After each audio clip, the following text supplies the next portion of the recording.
Hi there. Following on from my last video, I thought I'd do a quick demonstration of a typical scenario where you might want to use it and be able to interact with a strategy.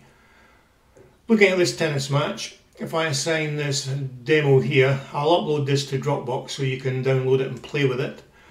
What it's doing is it's sticking in back bets into the market every 5 seconds.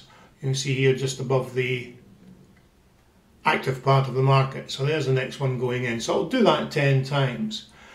But in tennis, of course, you might often get a rain delay, in which case you don't want that drip feeding to carry on during that interval.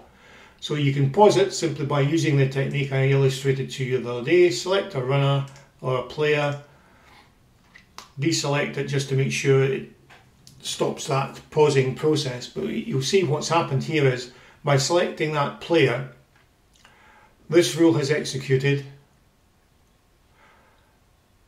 and now the drip feeding process stops because it relies on the execution count of this rule being equal to 0. Let me just bring this across a wee bit so you can see it.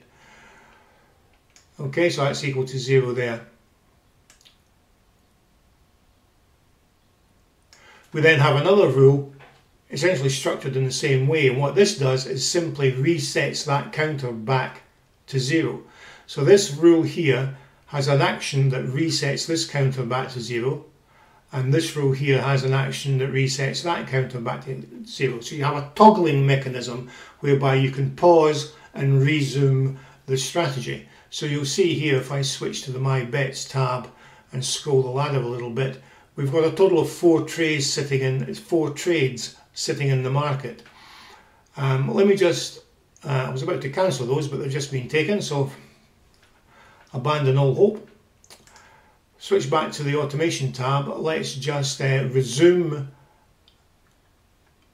the sequence. We've had 4 iterations.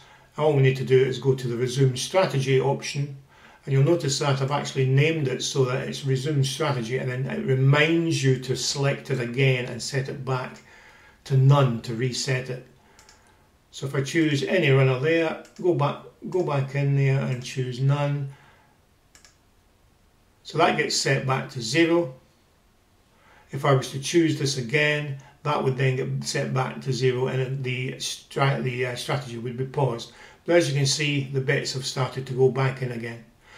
So in the situation of tennis when there's a rain delay, as long as you're watching the tennis, or at least watching a scorecard that indicates that there's an interval due to a rain delay, you can go into your strategy, pause it so that it's not submitting bets during that rain delay when there's virtually no change in the market conditions, and then you can resume it again once play is underway once more.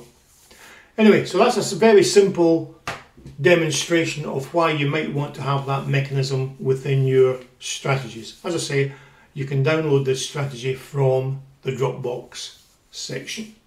Okay guys, thanks very much. I'll speak to you later. Cheers.